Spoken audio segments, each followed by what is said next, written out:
Hi everyone, my name is Daniel Coker and I'm pleased to present to you this week's podcast coming to you all the way from the Algarve in Portugal. This week we are privileged to have a special guest who I've known for many years. He has an incredible story, how he transitioned from being a trainee architect to a global corporate level executive, IT executive. And it's my privilege to introduce to you Mr. George Afoakwa.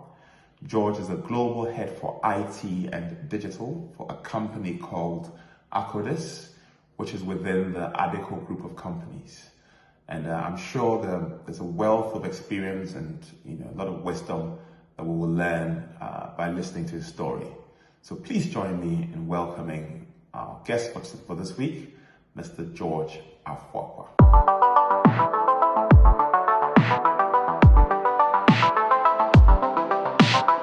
It's my pleasure to introduce my friend, my brother, and someone I've come to admire in recent years, Mr. George Afoakwa.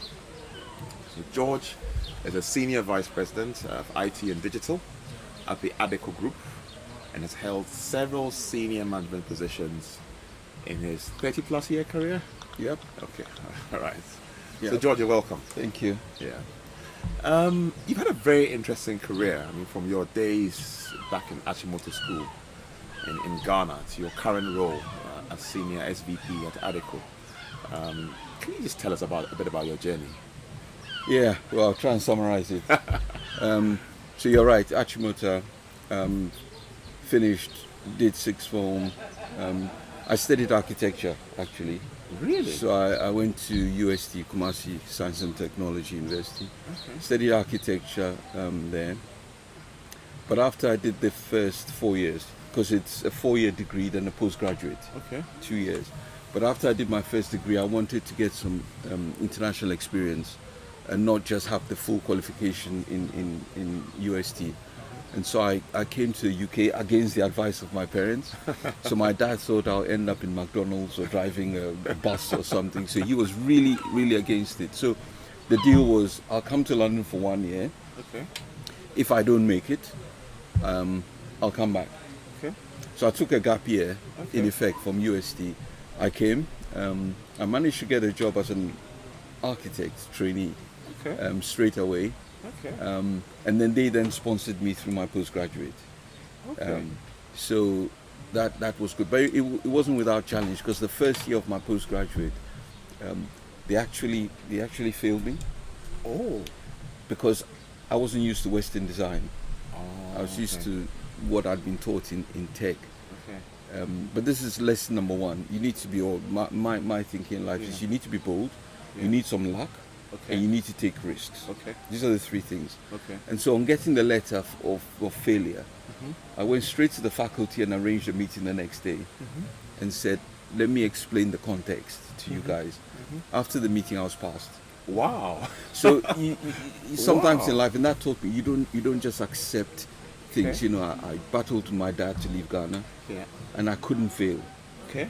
And so that was it. Anyway, so finished architecture, and then I was doing mainly retail design. Okay. And so I realized I didn't understand the clients. I Okay. didn't understand anything about footfall, finance,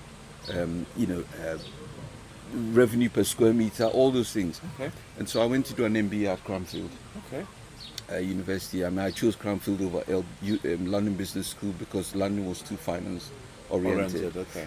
And fortunately for me, after Cranfield, I got approached by an ex-alumni who said, look, I'm starting a company. It's in facilities maintenance. Okay. You did architecture, Okay. so you will understand property. Okay. And Okay.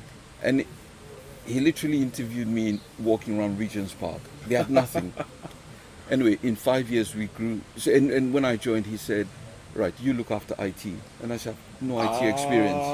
He says, I but was you gonna ask own you. IT.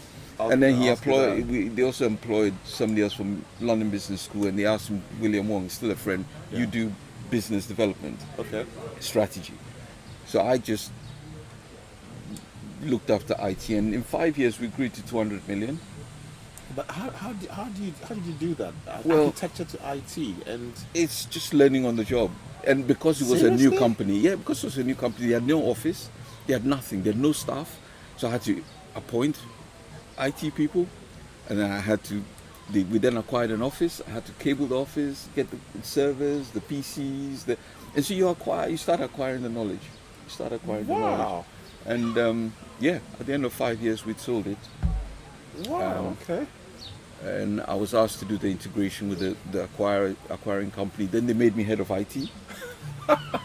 And I'll cut it short, but the next 5 years, that company was then bought again.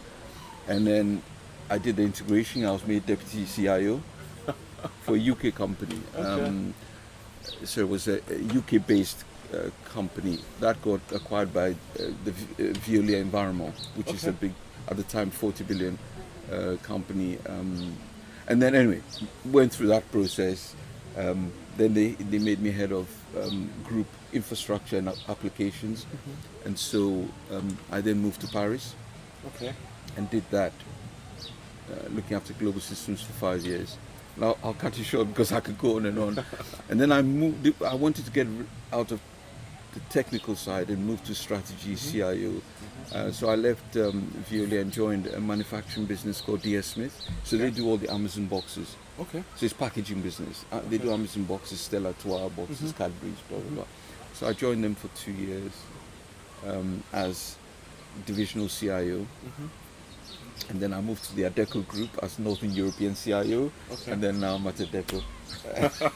I moved to Sodexo, sorry, and then now I'm at Adecco. Yeah. So something that I find very curious, the fact that you started off in architecture. Yeah. Would you say that your transition to IT was purely circumstantial, or because it's quite a bit of A job. a change? Yeah. You know, it's not like architecture into property development.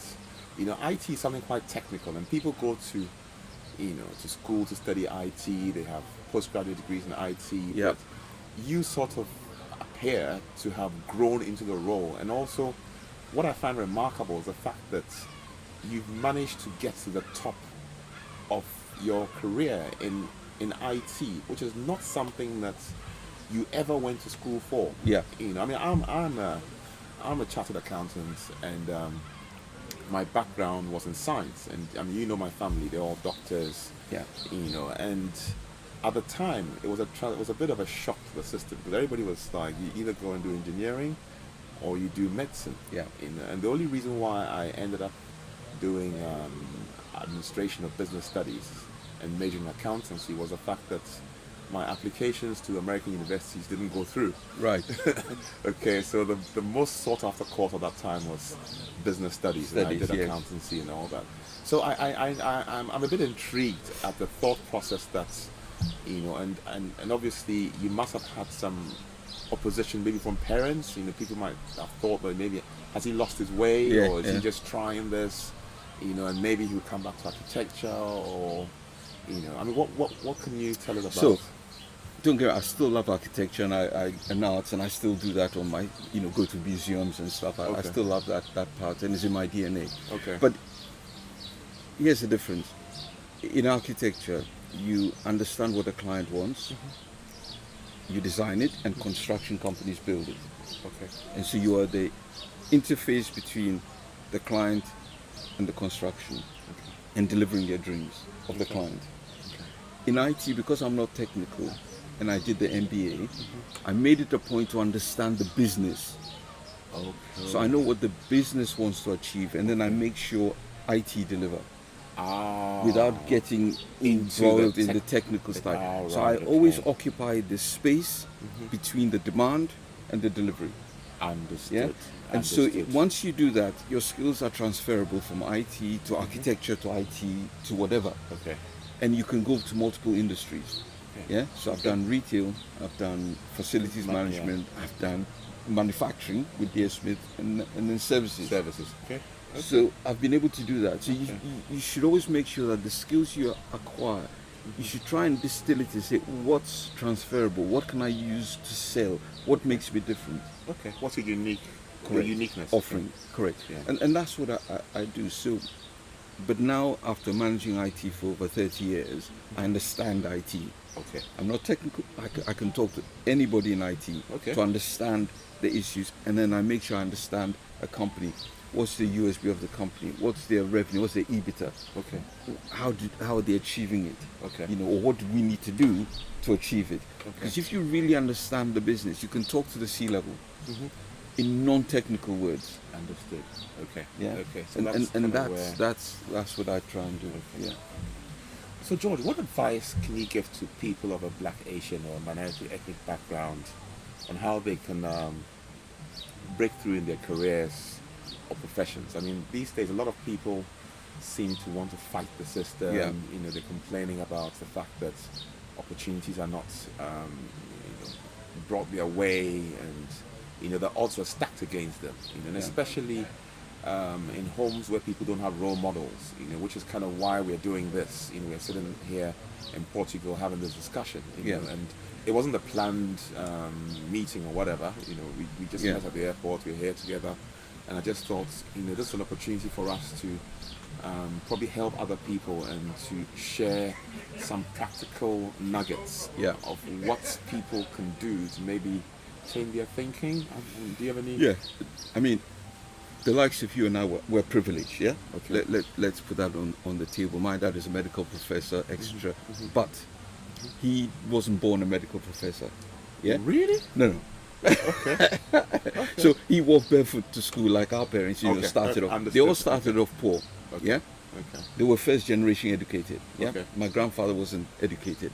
So the fact that they were able to do it, they set the template to say, right, you started further up, so you should be able to do it. Yeah. Okay.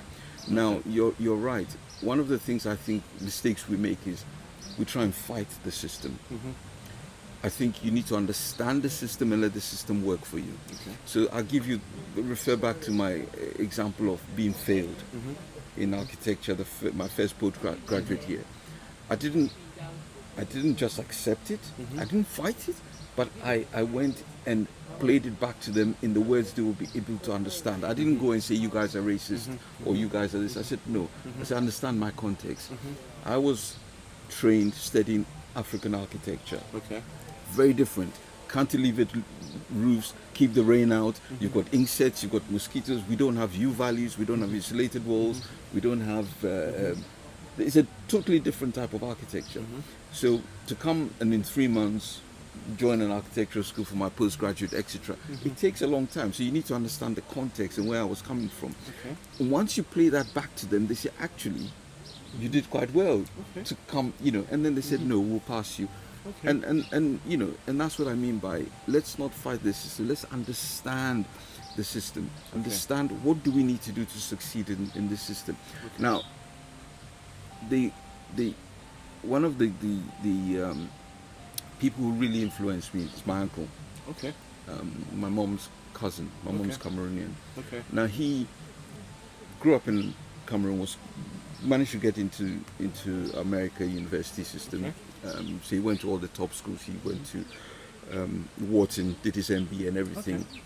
Joined Bank of America, but he ended up, because he was the only black MBA on the floor, working for Wolfsberg, the American foreign, who was then heading up Bank of America. I think it was Bank of America. Okay. He became the U.S. Secretary of State. Okay. And they wanted an African UN Secretary General. And he said, I know this black Cameroonian MBA who can help you win the African vote. Okay. And so he ended up working for Boutros Ghali, Kofi Annan and everything. And he came to me and said, do your first degree in Ghana. And this is 30 years ago. He said, don't do your postgraduate in Ghana. Go and get foreign experience. Okay. Do something about the environment, because the environment is going to be a big issue in 50 years. Okay. And so he just said, look beyond. So he opened the horizons for me. And so again, if my father could do it, if my uncle could do it, I could do it. And so those are the things. I think you need to have good reference points. You need to learn what's good and what's not good. But you need to have a strong mind. So I didn't accidentally just go from architect from Ghana to here to MBA to it was all planned. Okay. I took risks. Okay. I was bold, but I had a hell of a lot of luck Okay. along the way. Okay. And I think these three ingredients come together. Okay. Good. And as someone with a master's degree, how important would you say that education has been to your career? Because you're very well educated. I mean, talking to you, relating with you, and I've known you for many years. Because some people these days kind of think that all they need is a first degree, and tons of luck. But you seem to have complemented your progression, with some educational, postgraduate educational, certification. I mean, how is that really important? Yeah, no, education is hugely important. But what I would say is, I mean, don't get me wrong, in my early years, I didn't think it was. Okay. And I never, it's quite funny, I never I was never diligent at it because I thought, dad has done well, dad will pass it on, Okay. etc. Okay. It was only when I started getting older and I realized I have to do it for myself, not for somebody else, Okay. that I started to take education really seriously. But then, on reflection as well, if I look at what education did for my dad, to grow up in Mamfin, which is a Kwapim in Ghana, Yeah. to walk barefooted to Kropong to school, Okay. and end up being a professor in microbiology for for Noguchi, Yeah. and lecturing in the medical school, etc. Shows you how you can go with how far you can go with education in one generation. Your dad will give you an example, and so Yes. many other of our parents will give that example. And so for me, education is the key and the mantle. You need to pass it on, Okay. and make sure our children also. That's what's progress. That's what I defines progress. Okay. Good multi-generational, development. But education, you can't underestimate the value of education. Fantastic. One of your hallmarks has also been your ability to spot opportunities. I mean, from the fact that you took a risk after 4 years of university, gap year, you came, somehow managed to get a position in an architectural firm. And then the biggest and the most profound shock of our conversation this afternoon is the fact that you joined a startup. Yeah. Which was like, I mean, seriously? Yeah. The risk must have been huge. I mean, what made you think that was a wise thing to do? So, and that must have been a game changer. Couple of things. So, if you put in context, when I came to do my postgraduate, and I managed to get a job straight away in an architectural practice, that was fine. We were comfortable. I could buy my Sony TV. I could buy the Fiat, whatever it was. We were comfortable. Got married, and then I had early 30s. I'm 30. I had my daughter. Okay. The first child, and quite quickly it became obvious that on that salary and that trajectory, I couldn't give her a good education and the kind of upbringing I thought I needed to provide as a father and husband. And so it got me thinking that, how can I fulfill this? And then it got me thinking, but you're not going to go far because you don't understand your clients. So I said, what can I do to do that? So I looked at it, and I could either have done a postgraduate in project management, or I could do an MBA. And I thought, well, the MBA gives me the other, skills, finance, HR, marketing, etc. So I actually resigned. I took out a huge loan, almost 3 times my salary at the time. Really? And I was surprised that I got the offer from Cranfield first and LBS. And I then had to find the money. I went to Barclays, and Barclays said, we'll lend you the money. So I said, well, I'm not taking the risk. The bank manager is taking the risk, because if he can lend me this amount of money on that salary with my wife on maternity leave, then there must be a fee. Anyway, and then in those days you could do an MBA and move, go into consulting, banking, or whatever. So that was the risk. But in doing that, I realized that in life you need to make the investment in your career and things quite early. Okay. And you need to really stay with it, because then the fruits come later. Okay. Yeah, that's what I'm trying to get at. So if you want the rewards before the pain and the investment, then it's going to be very difficult. So it was that huge loan. I came out, finished, and then joined this startup. And the startup is not going to pay you the kind of money I would have got if I went to banking and etc. But they gave me equity. So in 5 years in selling, you then get the equity. So the equity was, instead of the salary I would have gotten. Okay. But then also, I learned far more in those 5 years of startup than I would have done if I joined a big firm. Okay. I was involved in everything. Okay. In the contract negotiation, in procurement, in negotiating with vendors, in payroll, in everything. Yeah. So in 5 years, it was like I went straight from academia, the MBA, to another 5 years of practical experience. Okay. And so after doing that, I could then handle the integration, IT integration of the company that were buying us. Okay. Because and then next acquisition I handled the integration again, and to Adecco, which I'm joined now, Group SVP at Adecco. Yeah. I joined Adecco because they were going to make a big acquisition of Afoakwa Technologies, over 2 billion. Right. And what attracted to them was I had done 2 IT integrations. Okay. So these things, you build on what you've done. Okay. And these things help you. So everything you do is important. Okay. But you need to realize what the importance of the things you've done. Yeah. Okay. I mean, one important point you made there was that you have to make the investment early. Yeah. You have to make the investment early, and that's something that is lacking sometimes in our young people today. And so they want the gratification, they want the nice cars, the good life, without having to put in the initial.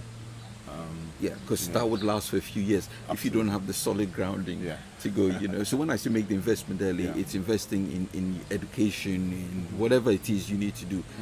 Buying equipment, investing in the things that would enable you to grow, and then the rewards come later.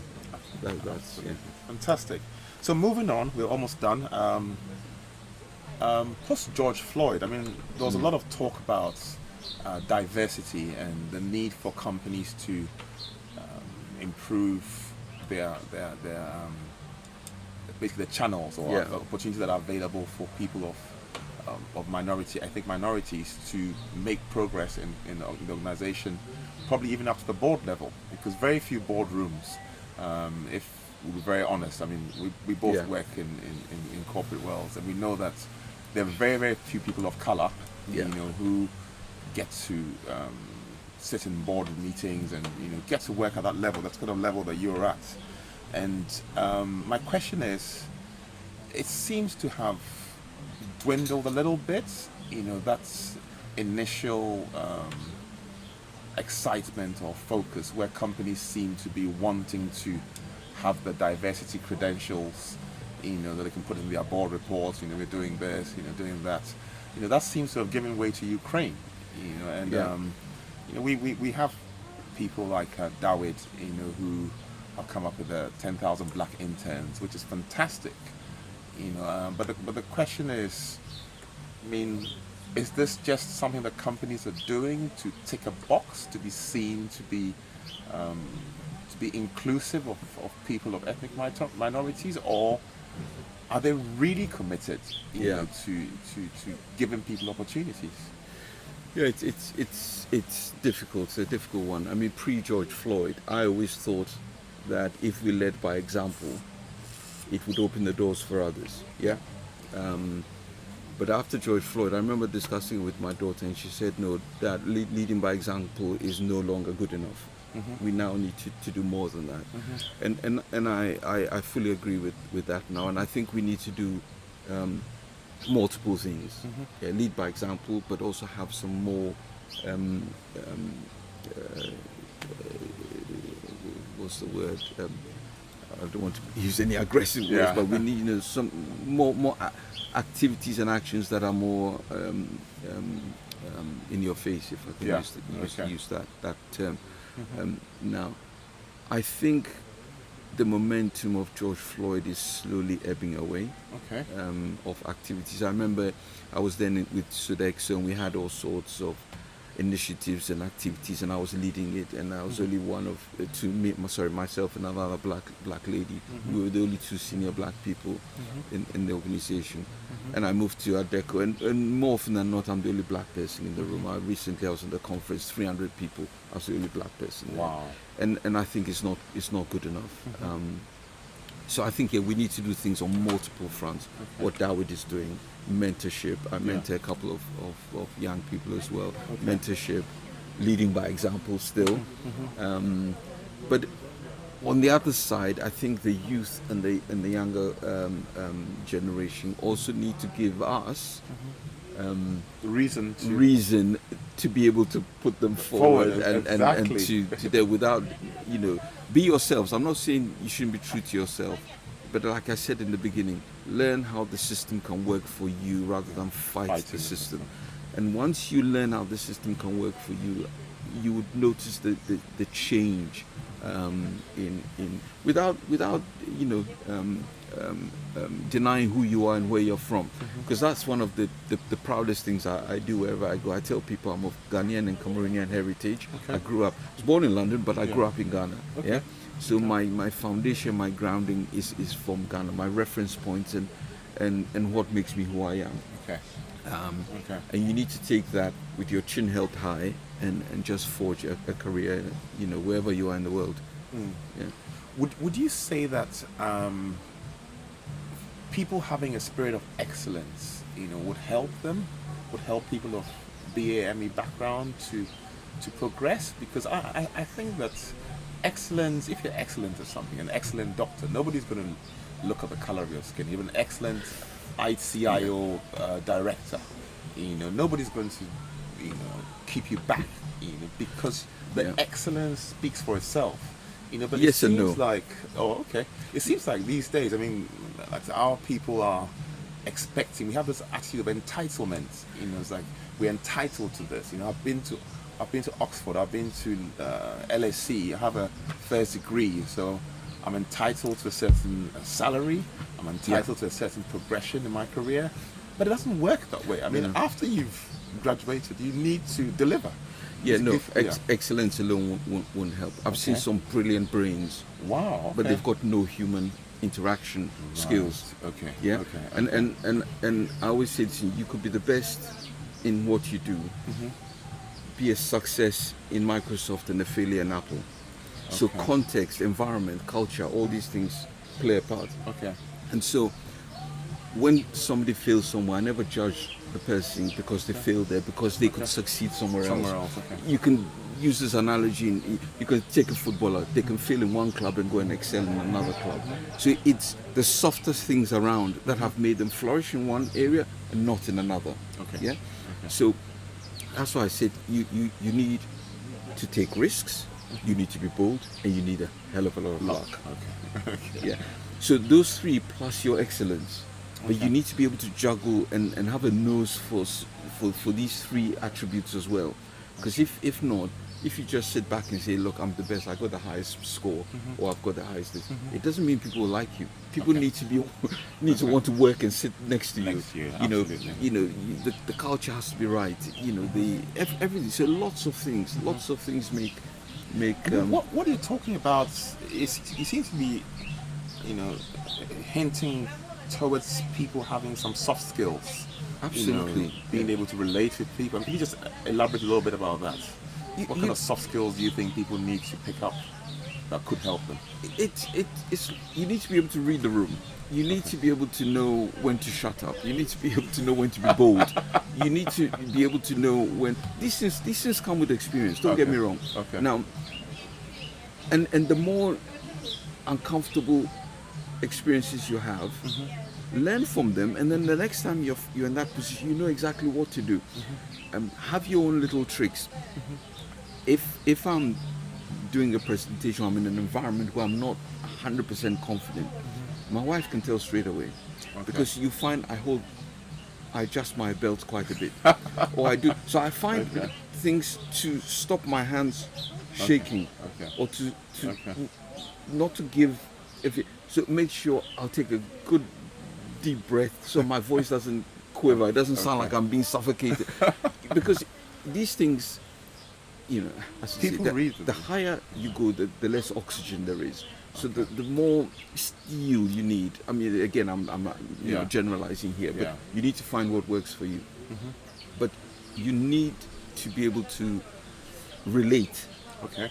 Yeah, you need to be able to relate. So if you come in and it's don't get me wrong, I'm just going through a situation now with this young black lady. I won't say which country she's from. You know, fighting the institution.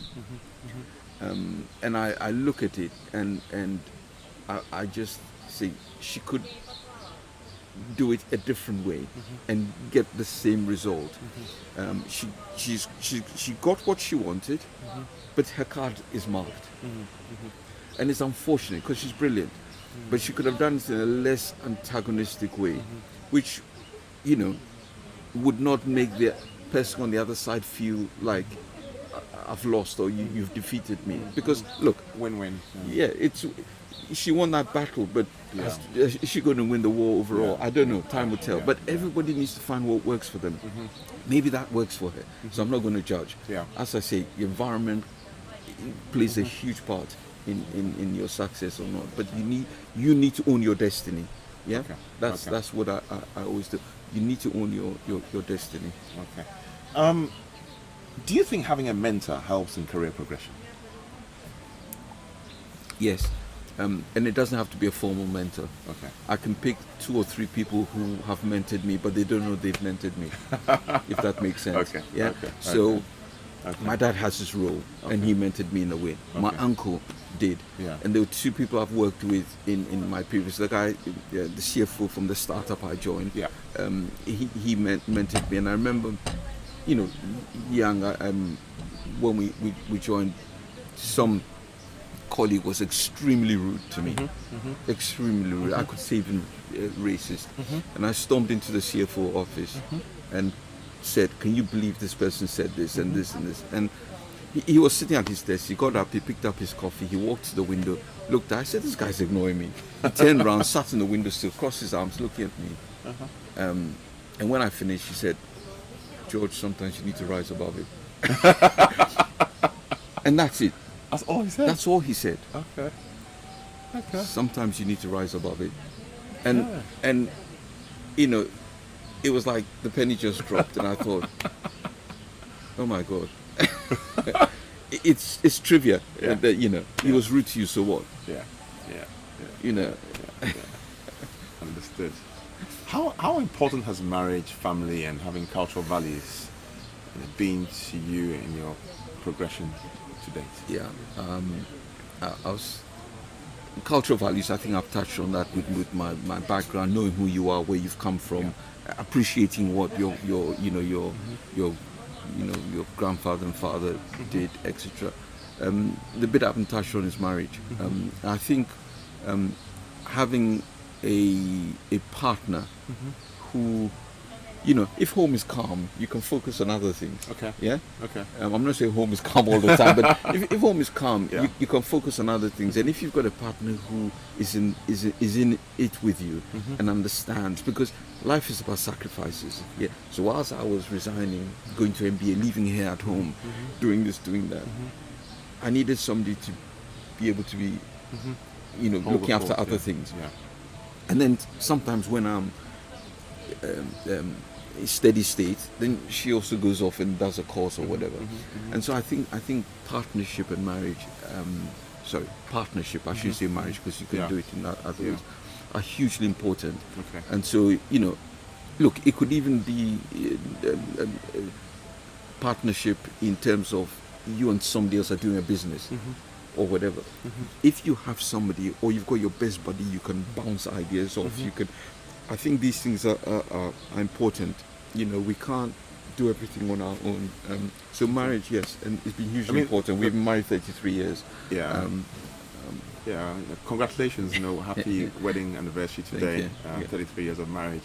And the reason why I asked this question was that I'm quite well aware that your schedule involves a lot of travel. I mean, you're hardly ever around. I mean, to be sitting here with you today is like it's like a scoop.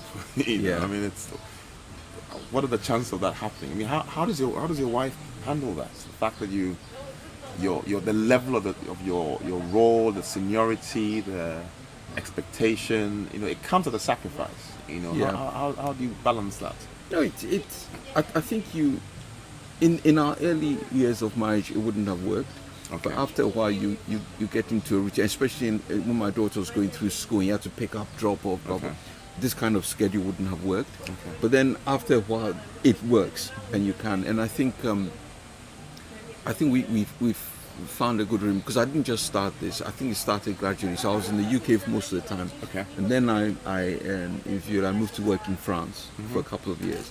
But I didn't move the family because my daughter was in school, my wife was working. Okay. And so weekends she would come to Paris or I would come to London. Okay. Now you can do that for so long, and then it gets difficult, because what people don't realize, they think it's glamorous, but when she comes to Paris, she wants to go shopping, walking around, and I'm knackered. I just want to just chill on the sofa and watch football. Okay. And when I come to London back home, she says the grass is grown, that bulb is dead.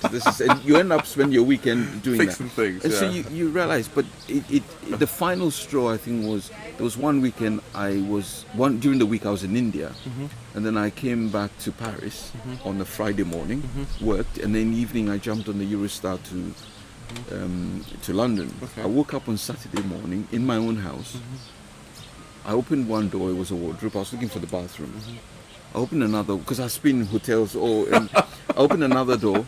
It wasn't the bathroom. So I went back to bed, woke my wife and said, "Where's the bathroom?" And she said, "You need to come home." and you find, and so I realized that no, it really was time to come home. And even now, I mean, we found a routine where, you know, I sometimes 2 weeks, in a week I can be in 2 countries or whatever. Every week I was traveling last year. Every week I was somewhere. It takes its toll for somebody my age. But marrying my wife has also stopped working. So the latter part of the year was difficult because she's now home alone. But she's now found other things. She's doing executive recruitment and also got a job that doesn't occupy her. You know, it's not full time. So she does 3-4 weeks locally in her professional field. So it helps. So you find your level. Yeah. But we need to listen to the partners. Okay. Yeah. Okay. So listen to the partners. Yeah. We're almost done. Fitness. Yeah. I mean, for someone of your age, you look 20 years younger than your age. I mean, how important is fitness to our young people in terms of career progression, discipline? You know, what any thoughts on that? Yeah, so for me, fitness is not muscles and reps and pumping in the gym. No. Okay. But it's the mind. Okay. It's the mind. When I exercise, I like to do exercise that enables me to switch off. Okay. To rejuvenate. Okay. Especially the mind. Okay. And the body as well. Okay. So before, I used to go jogging and things when I could. Then my knees couldn't take jogging anymore, and then I played a bit of golf and stuff. But and then I used to do a bit of yoga. Okay. But COVID came along and it all stopped. My golf membership stopped. Everything stopped. But I took up walking. Okay. And during COVID, I would walk in a week. I would walk maybe 30 miles. Wow. And I'll do it maybe 5 or 6 days a week. So it's 5 mile stretch every day during COVID. And I really enjoyed that. I'm not talking just strolling out, brisk walking. Okay. And I still do that now. I still do that now, and I measure it. And so now even when I travel, I always stay in hotels where I can walk to where the meeting is. Right. Okay. So I don't use taxis or Uber. So I always do that. So even when I'm traveling, every morning I'll do a brisk walk to the office, a brisk walk back to the hotel, and then weekends I'll carry on my walking. And now I also do yoga at home, just to keep fit. So George, anyway, thank you very much for your time. I said 20 minutes. I think we've gone beyond 20 minutes. But this has been invaluable. I've not only enjoyed listening to you, but I've also learned so much, you know, about your thought process, the fact that you have a story, you you were able to spot opportunities. You were able to identify transferable skills. And the fact that you're even now also passionate about mentoring. Because when I spoke to you about having this interview, because some people are a bit, what's this all about and all that, but I think you understood why we're doing this, because there are people who will never, and I say this very humbly, there are people who will never have the opportunity of even knowing you, or people who never have the opportunity of hearing you speak, and the words of wisdom that you've just shared with us, are far too great, to be deprived, for other people to be deprived of it, and this is why we're doing what we're doing. So thank you very much, and I hope that we'll have further discussions on other topics.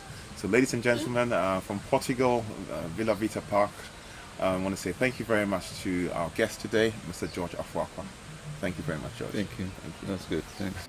If you've enjoyed today's interview, I'd want you to like, share, and subscribe. Thank you.